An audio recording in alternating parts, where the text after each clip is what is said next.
स्वदेशी आंदोलन क्या चलाना है। अपने गांव में विदेशी कंपनियों की सबसे ज्यादा बिकने वाली जो चीज है वो है रासायनिक खाद, जिसको हम यूरिया कहते हैं, डीएपी कहते हैं, सुपर फॉस्फेट कहते हैं, और रासायनिक कीटनाशक जिसको एंडोसल्फान कहते हैं, मेलाथियान कहते हैं, पैराथियान कहते हैं, बेंजीन हेक्साक्लोराइड कहते हैं। तो ये विदेशी कंपनियों के कीटनाशक और रासायनिक खाद ये किसानों के बीच में सबसे ज्यादा खरीदी जाती है, और एक साल में 4,80,000 करोड़ रुपए की खरीदी जाती है रासायनिक खाद और कीटनाशक। माने हमारे किसान हर साल रासायनिक खाद और कीटनाशक खरीदकर विदेशी कंपनियों को 4,80,000 करोड़ रुपए दे रहे हैं। ये भी हमको बचाना है। तो क्या करना है, किसानों को जो समझाना है जाकर गांव गांव में कि भैया ये रासायनिक खाद विदेशी है, ये मत डालो। तो किसान पूछेगा क्या डालें, तो उससे कहो गोबर की खाद डालो, ये रासायनिक खाद मत डालो। तो किसान पूछेगा जी गोबर की खाद में फायदा कम है, रासायनिक खाद में फायदा ज्यादा है। तो उसको बड़े प्रेम से समझाना है कि गोबर की खाद में ही फायदा ज्यादा है, रासायनिक खाद में फायदा तो बहुत कम है, क्योंकि रासायनिक खाद बहुत महंगी मिलती है। पहले एक कट्टा रासायनिक खाद मिलती थी 70 रुपए में, अब एक कट्टा रासायनिक खाद मिलती है 350 रुपए में, 300 रुपए में, 350 रुपए में, और कभी कभी ब्लैक हो जाए तो 500 रुपए में यूरिया। और हर साल कीमत बढ़ती जाती है। क्यों? क्योंकि ये रासायनिक खाद बनती है उन वस्तुओं से जिनको पेट्रोलियम प्रोडक्ट्स कहा जाता है, और सारे पेट्रोलियम प्रोडक्ट्स जिसको नेफ्था कहते हैं वो विदेशों से आता है। इसका पैसा पूरा विदेश में जाता है। किसानों को समझाइए ये कि बहुत महंगी पड़ती है। और इसकी महंगाई पता है दूसरी क्या है, एक बार आपने खेत में एक कट्टा यूरिया डाल दिया तो अगली बार 2 कट्टा डालना पड़ेगा, 2 बोरे डालना पड़ेगा, और एक बार 2 बोरे पड़ गया तो अगली बार 3 बोरे डालना पड़ेगा, एक बार 3 पड़ गया तो फिर 4 डालना पड़ेगा। हर बार बढ़ता ही जाता है, बढ़ता ही जाता है, बढ़ता ही जाता है, खर्चा बढ़ता जाता है। और मालूम है रासायनिक खाद बहुत गर्म होता है। गर्म रासायनिक खाद यूरिया डीएपी आप डालते हैं, मिट्टी पूरी चटक जाती है गर्मी के कारण, तो पानी ज्यादा देना पड़ता है। गोबर की खाद लगा के खेती करें तो गेहूं की फसल लेने में 3 पानी लगता है।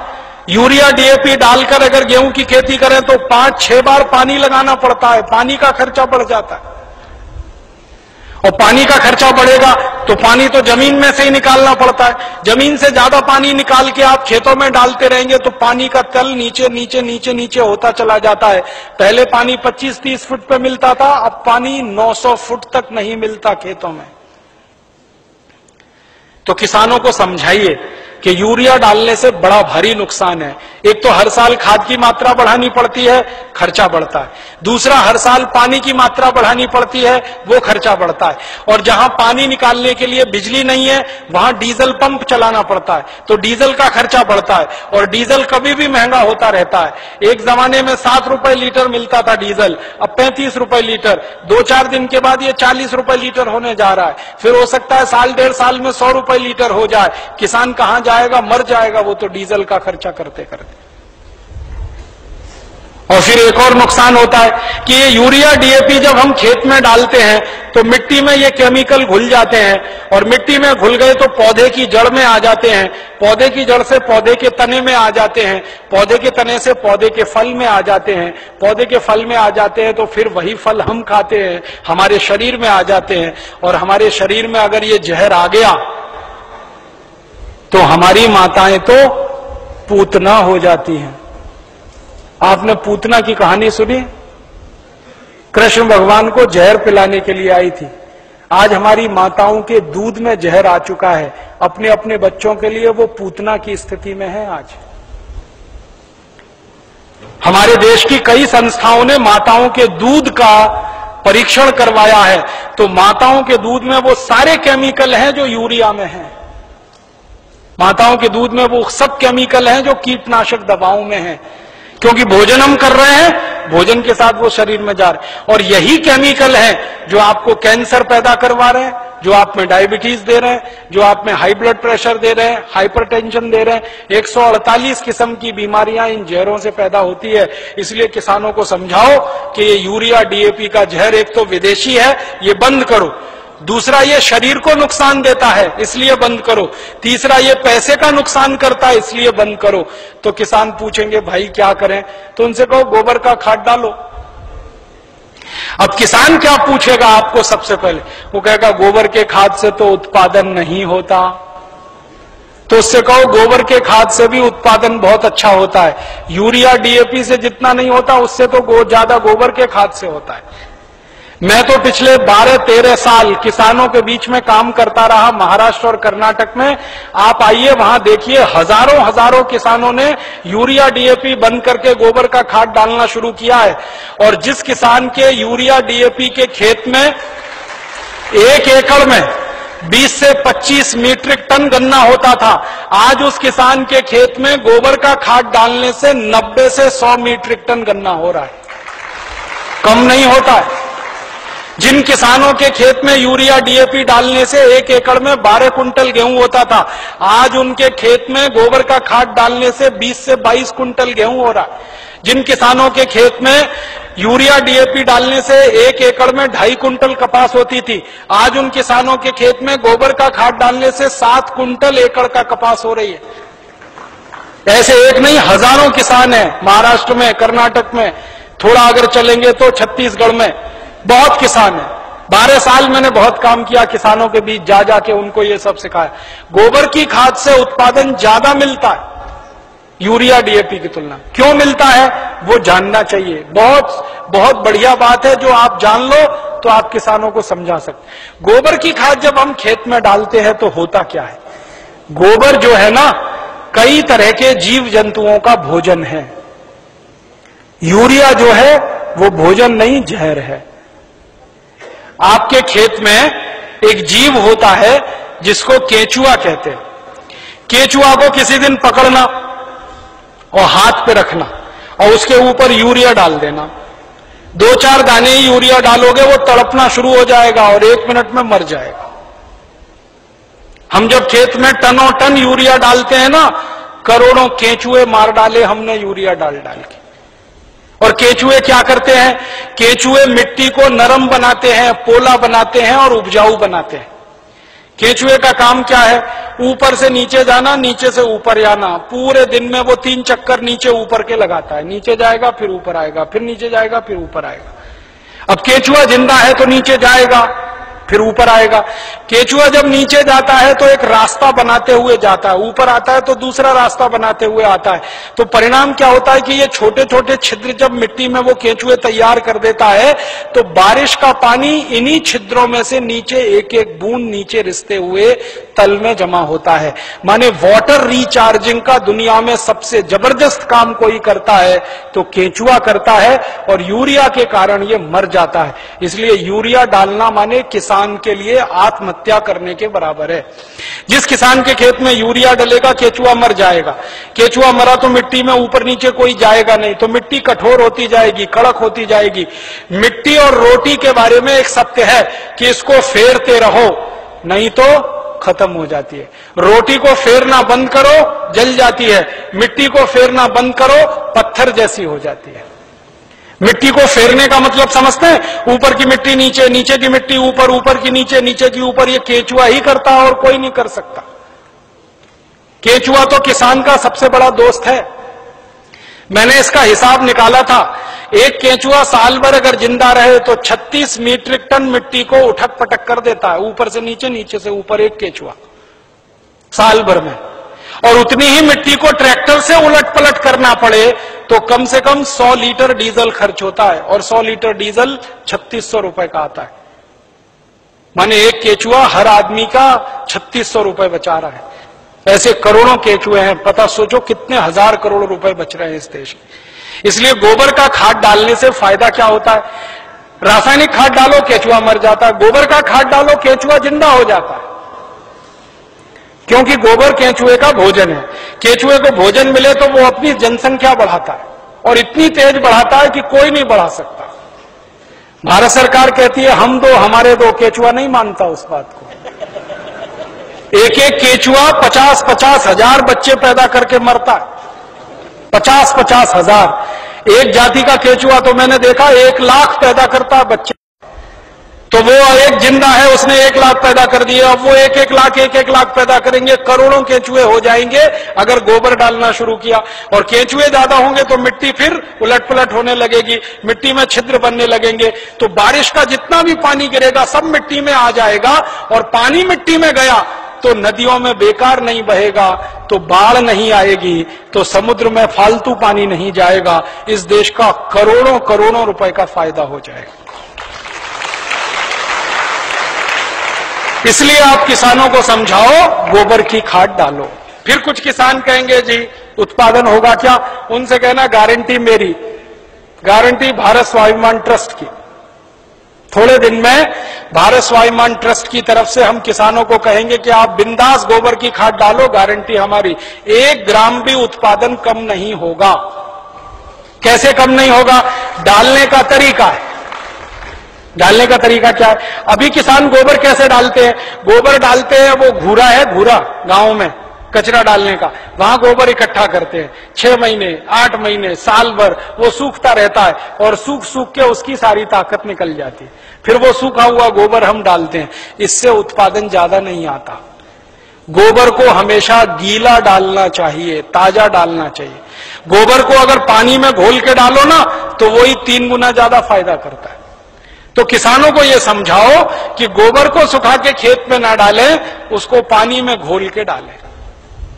तो कैसे घोलेंगे पानी में? उसका फॉर्मूला लिख लो आप। और जो जो गांव में जाने वाले कार्यकर्ता है, ये सब किसानों को आप बोलो कितना गोबर डालना है, कितना पानी उसमें मिलाना है, कितने बीघे के लिए काम में लाना है उसको। अब आपको मैं एक मोटी सी बात बता देता हूं। 1 एकड़ माने 2.5 बीघा, 5 बीघा नहीं, 2.5 बीघा। तो 2.5 बीघे का हिसाब जोड़कर बताता हूं। एक किसान को एक बार में 1 एकड़ फसल के लिए कितना गोबर डालना पड़ेगा? गीला करके डालेंगे तो 10 किलो गोबर, बस 10 किलो गोबर, 10 किलो गोबर। फिर से सुन लो, 10 किलो, ज्यादा नहीं बोल रहा हूं, 100 किलो नहीं, 10 किलो गोबर 1 एकड़ के लिए डालना। कैसे? लिख लो 10 किलो गोबर। फिर इसमें चाहिए 10 लीटर मूत्र, जिस जानवर का गोबर उसी का मूत्र। गाय का गोबर तो गाय का मूत्र, भैंस का गोबर तो भैंस का मूत्र, बैल का गोबर तो बैल का मूत्र। अब आप बोलोगे गोबर तो इकट्ठा कर लेंगे, मूत्र कैसे इकट्ठा करें?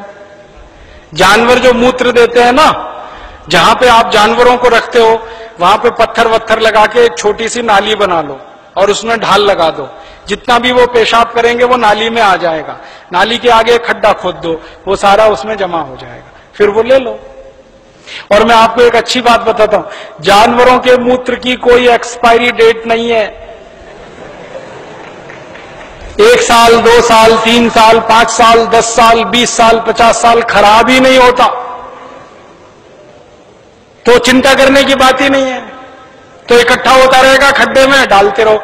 तो 10 किलो गोबर, 10 लीटर मूत्र, ठीक है। फिर इसमें मिलाना है लगभग 1 किलो गुड़, आधे से 1 किलो गुड़। गुड़ तो आप सब जानते हो। एक तो गुड़ होता है जिसको आप खा लेते हो, एक तो गुड़ ऐसा होता है जिसको जानवर खा लेते हैं, और एक गुड़ ऐसा होता है जिसको कोई नहीं खा सकता, गीला गीला, पुराना पुराना, काला काला। वो गुड़ खेत के बहुत काम का है। जो सबसे घटिया गुड़ है, जिसको ना जानवर खा सकते हैं ना आपका, वो खेत के लिए बहुत काम का है। तो वो गुड़ ले लो, आधे से 1 किलो। गोबर हो गया, मूत्र हो गया, गुड़ हो गया। अब इसमें लगभग 1 किलो डालना है दाल का आटा। दाल है ना, दाल, अरहर की दाल, मूंग की दाल, उड़द की दाल, चने की दाल, सोयाबीन की दाल, खेसारी की दाल, कोई भी दाल, 1 किलो उसका आटा। 4 चीजें हो गई, गोबर, गोमूत्र, गुड़, दाल का आटा। और इसमें डालनी है 1 मुट्ठी मिट्टी।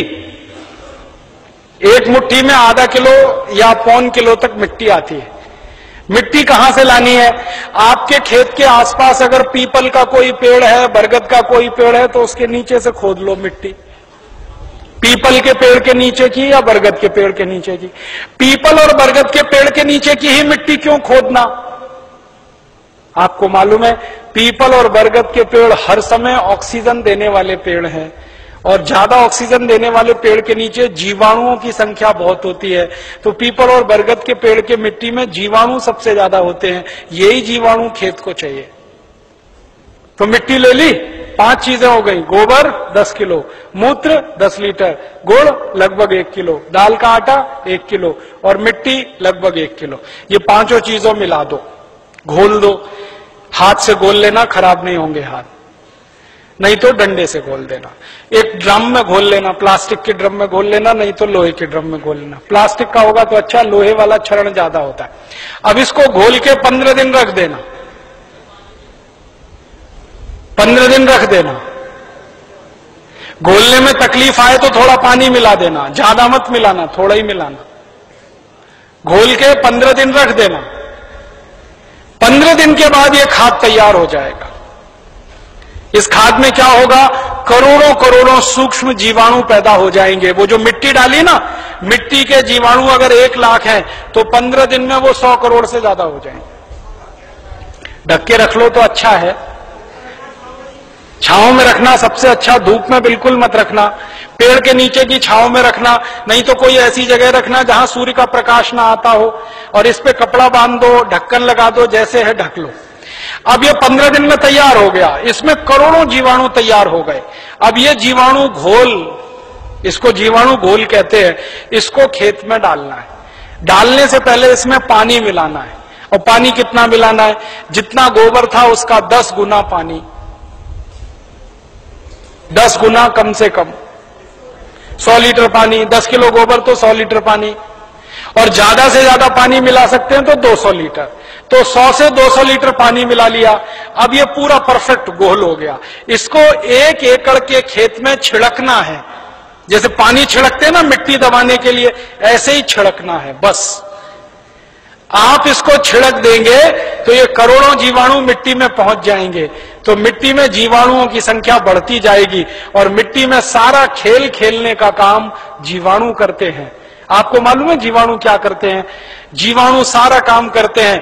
पौधे की जड़ को नाइट्रोजन की जरूरत है तो ये जीवाणु उपलब्ध कराते हैं।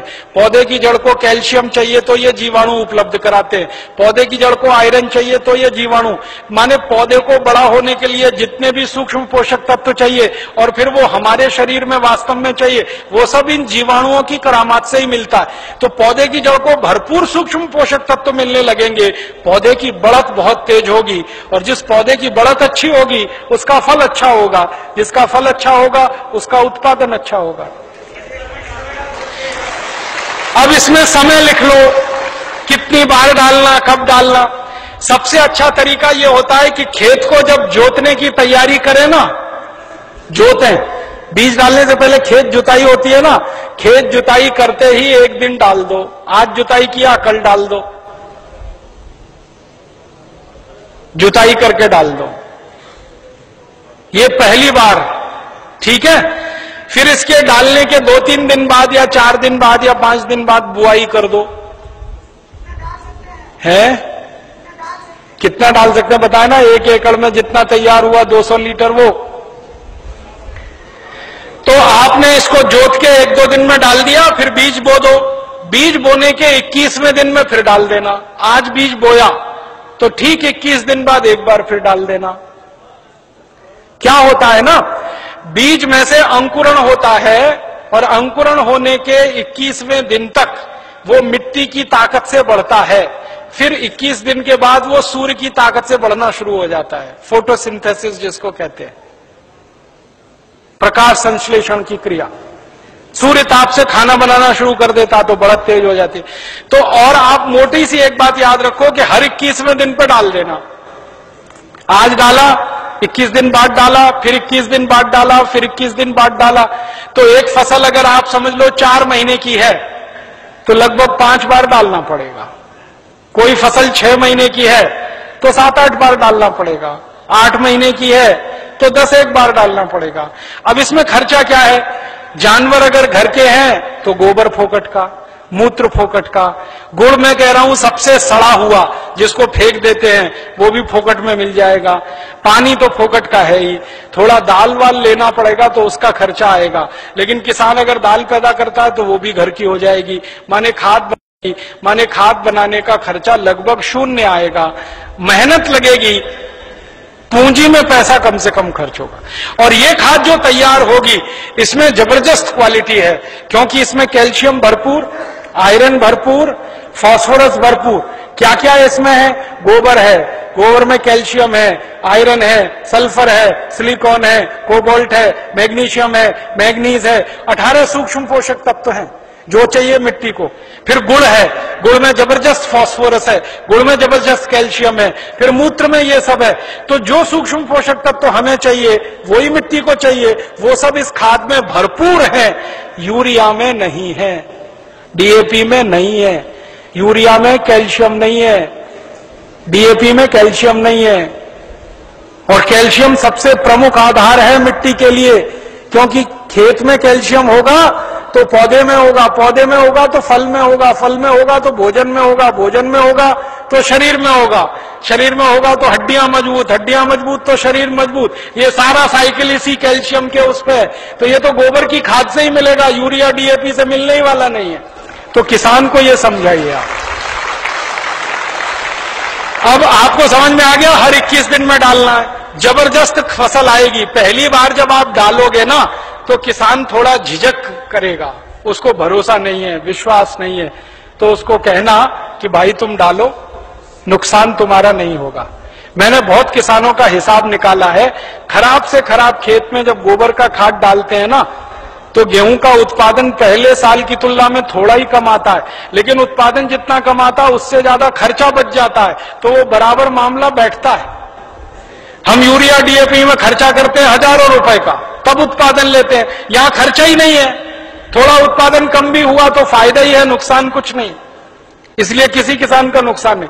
और 2-3 साल लगातार आपने डाल दिया तो उत्पादन बढ़ना शुरू हो जाता है, लगातार बढ़ता है। और 10-12 साल में तो कई खेत ऐसे हैं जहां उत्पादन सीधे डबल हो जाता है, 100% की बढ़ोतरी हो जाती है। नहीं, छानने की जरूरत नहीं है, ऐसे ही डालो, उसमें जितना कचरा है सब खेत में जाने दो, क्योंकि कचरे में जीवाणुओं की संख्या और तेजी से बढ़ेगी, छानने की जरूरत नहीं है। अब आप डालोगे कैसे, ये प्रश्न है, तो उसके लिए 4 विधि है। पहली विधि ये है कि सीधे डब्बा लो और छिड़काव करो, खेत पे भरो और छिड़क दो, भरो और छिड़क दो। अब कहोगे जी खेत बहुत बड़ा है, ये तो नहीं चल सकता, तो दूसरा तरीका बताता हूं। खेत में पानी लगाते हैं ना, पानी में डाल दो, नाली में से पानी जा रहा है ना, एक टंकी में भर के ये खाद रख दो, उसमें नल लगा दो, टोटी खोल दो, टपक टपक पानी में गिरता रहेगा, खेत में चला जाएगा। ये दूसरा तरीका। तीसरा तरीका ये है कि अगर किसी के घर में जानवरों की संख्या ज्यादा है तो गोबर ज्यादा होगा उसके पास, तो थोड़ा सा गोबर तो इसमें इस्तेमाल हुआ, बचे हुए गोबर का क्या करेंगे, तो बचा हुआ गोबर अगर सूखा है तो उसको इसी में डाल देना 15 दिन के बाद 200 लीटर पानी मिला के, तो वो गोबर भी गीला हो जाएगा। गीले गोबर के लड्डू बना लो और लड्डुओं को खेत में फेंक दो तो खाद पहुंच जाएगा। और एक तरीका है, खेत में से मिट्टी खोद लो, मिट्टी खोद लो, मिट्टी में ये पूरा घोल मिला दो, मिट्टी गीली हो गई, मिट्टी के लड्डू बना लो, लड्डुओं को खेत में फेंक दो तो खाद पहुंच जाएगा। तो पानी के साथ दे सकते हैं, छिड़क के डाल सकते हैं, गोबर या मिट्टी को लड्डू बना के डाल सकते हैं। और एक आखिरी तरीका है, स्प्रे मशीन अगर अपने पास है तो उसका आगे से नोजल निकाल दो, नोजल निकाल दो, फिर उससे स्प्रे कर दो। अब इसमें ध्यान ये रखना है कि ये फसल पे स्प्रे नहीं होगा, ये जमीन पे होगा, मिट्टी पे होगा। फसल पे डालने से फायदा नहीं मिलेगा, मिट्टी में डालना है इसको। तो अगर फसल ऊंची है तब कैसे डालेंगे, तब तो पानी लगाओगे तभी डालना सबसे अच्छा है। इसमें एक तरीका यह है कि खेत का मुहाना होता है ना, जहां से पानी घुसता है, वहां एक आदमी को बिठा दो, डब्बा लेके पटकता रहेगा, उसमें पानी के साथ जाता रहेगा और पानी के साथ पूरे खेत में बराबर मात्रा में जाता है और रिजल्ट उसका सबसे अच्छा आता है। और एक तरीका है इसको डालने का, अगर आपके घर में गोबर का वो बनाते हैं ना, क्या कहते हैं उसको, कंडा कहते हैं, उपला कहते हैं, क्या कहते हैं, कंडा उपला जो भी कहते हैं, उसको जलाते हैं। जलाने के बाद राख निकलती है ना, वो राख इकट्ठी कर लो और ये घोल और राख मिला दो और फिर लड्डू बन जाएंगे, फिर खेत में छिड़क दो, तो इसका तो जबरदस्त उत्पादन आता है। क्योंकि जो राख है ना, इसमें कई केमिकल अतिरिक्त हैं जो गोबर और गौमूत्र से भी ज्यादा है। तो ये तरीका समझ में आ गया। हर 21 दिन पे डालेंगे। 4 महीने की फसल है तो 5-6 बार डालना पड़ेगा, 6 महीने हैं तो 7-8 बार। इसी तरह से पूरी खेती होती रहेगी। गोबर किसी भी जानवर का, गाय का हो, भैंस का हो, बैल का हो, बकरी बकरे का हो, गधे घोड़े का हो, हाथी ऊंट का हो, कोई भी हो, सब चलेगा। मूत्र भी किसी जानवर का, ठीक है। और आधा आधा मिले तो वो भी चलेगा। गाय का आधा ले लिया, भैंस का आधा, किसी के पास गाय नहीं हो, किसी के पास भैंस नहीं हो, एक एक गाय एक एक भैंस, और खेत बड़ा है तो आधा आधा, सब मिक्सिंग करके चलेगा। बस एक ही सावधानी रखना कि जो जो गाय का गोबर लो तो वो देशी गाय हो तो अच्छा होगा। जर्सी का फायदा पूरा नहीं करेगा, और जर्सी का ही गोबर है तो उसमें देशी का मिला लेना, नहीं तो कोई फायदा नहीं करेगा। जर्सी गाय है, उसका गोबर है, उसमें देशी गाय का 1-2 किलो गोबर मिला लेना, वो वैसे ही काम करता है जैसे 100 किलो दूध में 1 चम्मच दही डालो तो पूरा दूध दही हो जाता है। वैसे ही 100 किलो जर्सी गाय के गोबर में 1 किलो देशी का डाल दो तो देशी गाय के जीवाणु अपनी संख्या अपने आप बढ़ा लेते हैं। और धीरे धीरे मेरी बात मानो तो जर्सी गाय बेचते जाना, देशी लेते जाना, क्योंकि ये जर्सी गाय के दूध में दम नहीं है। आपको मालूम नहीं है, दुनिया में भारत को छोड़कर जर्सी गाय का दूध कोई देश नहीं पीता। डेनमार्क में सबसे ज्यादा जर्सी गाय है, डेनमार्क वाले दूध ही नहीं पीते। क्यों नहीं पीते? कैंसर होने की संभावना है जर्सी गाय के दूध से। घुटनों का दर्द तो तुरंत हो जाता है, बड़ी बड़ी बीमारियां होती हैं। और जर्सी गाय को एक खतरनाक बीमारी होती है, मैड काउ डिसीज। उस बीमारी के चक्कर में दूध भी उसका प्रदूषित होता है, इसलिए जर्सी का दूध दुनिया में कोई नहीं पीता। डेनमार्क की सरकार तो दूध ज्यादा होने पर समुद्र में फेंकवा देती है। आपको सुनकर हैरानी होगी, डेनमार्क में दूध बहुत है, चाय बिना दूध की पीते हैं सबके सब, क्योंकि वो दूध उनको खराब लगता है। तो जर्सी गाय बेच के देशी लेते जाना। भैंस हो तो उसका तो चल जाएगा, बैल का चल जाए। अब एक आखिरी चीज और बता दूं, उसको आप लिख लो। ये तो हुआ खाद। अब किसान कहेगा कीड़ा लग गया, तो कीड़ा लग सकता है ना, तो उसका भी एक फॉर्मूला लिख लो। कीड़ा अगर लगता है, कीट लगता है, तो उसकी दवा भी हम खुद बना के छिड़क सकते हैं, पैसा खर्च करने की जरूरत नहीं। कीड़ा मारने की दवा कैसे बनेगी? 20 लीटर जानवरों का पेशाब ले लो, गाय का, बैल का, भैंस का, 20 लीटर, ठीक है। ये 1 एकड़ के लिए बता रहा हूं। फिर इसमें 2.5-3 किलो नीम के पत्ते की चटनी डाल देना। नीम के पत्ते की चटनी, नीम का पत्ता है, पीस के चटनी बना के डाल देना, 2.5-3 किलो। और आकड़ा देखा है? आकड़ा के पेड़ के पत्ते की भी चटनी डाल देना, 2.5-3 किलो। आकड़ा, आक कहते हैं, आक, कुछ लोग अकौआ कहते हैं उसको। आक, आकड़ा, अकौआ, हाँ वही जो हनुमान जी पे चढ़ाते हैं, जिसमें सफेद सफेद दूध निकलता है। और एक तीसरा पत्ता है, सुनो भाई, एक तीसरा पत्ता है बेशरम।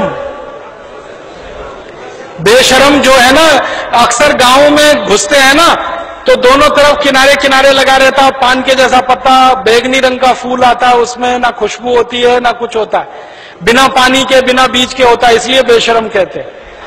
तो 2-2.5 किलो ले लो। और एक पत्ता है, आपके गांव में अगर मिले तो सीताफल का पत्ता, शरीफा जिसको कहते हैं, सीताफल शरीफा, उसका पत्ता 2-2.5 किलो ले लो। और अगर गांव में मिल जाए ना तो वो घास आती है ना, कांग्रेस घास, उसको चटनी बना के डाल दो 2-2.5 किलो। और इसमें थोड़ा सा खूब तीखी लाल मिर्च हो, हरी मिर्च हो तो वो पीस के डाल दो 250-300 ग्राम, लहसुन पीस के डाल दो आधा किलो के करीब, गाजर घास वही। और मैं आपको एक मोटी सी बात बताता हूं, वो याद रखो, जिन जिन पत्तों को गाय नहीं खाती, फिर से सुनो, जिन जिन पत्तों को गाय नहीं खाती और आपके गांव में उपलब्ध है, वो सब पत्ते पीस के डाल दो इसमें। गाय को खिला के देख लो, खा रही है तो नहीं डालना, नहीं खा रही है तो पीस के डाल देना है। मोटी बात याद रखो। तो 3-4 तरह के पत्ते डाल दिए, थोड़ा लहसुन डाल दिया, थोड़ा मिर्ची डाल दी, 20 लीटर मूत्र में डाल के इसको उबालना है, गर्म करना, उबाल के ठंडा कर लो, ठंडा करके 200 लीटर पानी मिला दो। अब ये दवा तैयार हो गई कीटनाशक, इसको स्प्रे कर दो किसी भी फसल पे, तो 48 घंटे माने 2 से 3 दिन में सारे कीट खत्म कर देता है। 1 पैसे का खर्चा नहीं होता, बाजार से कुछ नहीं लाना पड़ता। ये हर फसल में काम आता है, गेहूं में, चावल में, चने में, दाल में, मटर में, गन्ने में, हर तरह की फसल में ये उपयोग हो सकता है। तो कीटनाशक दवा बनाने का आपको मालूम, खाद बनाने का आपको मालूम। अब यूरिया, डीएपी और एंडोसल्फान गांव गांव से हमें बंद कराना है। 4,80,000 करोड़ रुपए किसानों का बचाना है, 2,32,000 करोड़ रुपए शहर वालों का बचाना है। ये दोनों मिला दें तो करीब 7-8 लाख करोड़ रुपए देश का हम बचा सकते हैं स्वदेशी आंदोलन की ताकत से। और बाहर से जो इंपोर्ट हो रहा है करीब 7 लाख करोड़ का, अगर पक्के स्वदेशी वाले लोग हो जाएं तो इंपोर्टेड चीजें भी बंद हो सकती हैं। 14 लाख करोड़ का फायदा, माने इतना बड़ा फायदा हम पूरे देश को दे सकते हैं अपने स्वदेशी आंदोलन और अभियान से। इसलिए स्वदेशी आंदोलन और अभियान को गांव गांव जाके चलाना है। और आपको इसके लिए उस जमाने में लोकमान्य तिलक ने जैसा परिश्रम किया, महात्मा गांधी ने जैसा परिश्रम किया, विपिन चंद्र पाल ने जैसा परिश्रम किया और क्रांतिवीरों ने जैसे परिश्रम किया, वैसा ही परिश्रम आपको करना है। ताकि क्या होगा, जैसे आज हम लोकमान्य तिलक का नाम याद रखते हैं अपने देश के लिए, अपनी सभ्यता के लिए, अपनी आजादी के लिए, वैसे ही आपका नाम आने वाली पीढ़ियां याद रखेंगी इस देश के दूसरे स्वदेशी आंदोलन के लिए। ऐसा कहकर मैं आपका आभार व्यक्त करता हूं, बहुत बहुत आपको धन्यवाद देता हूं।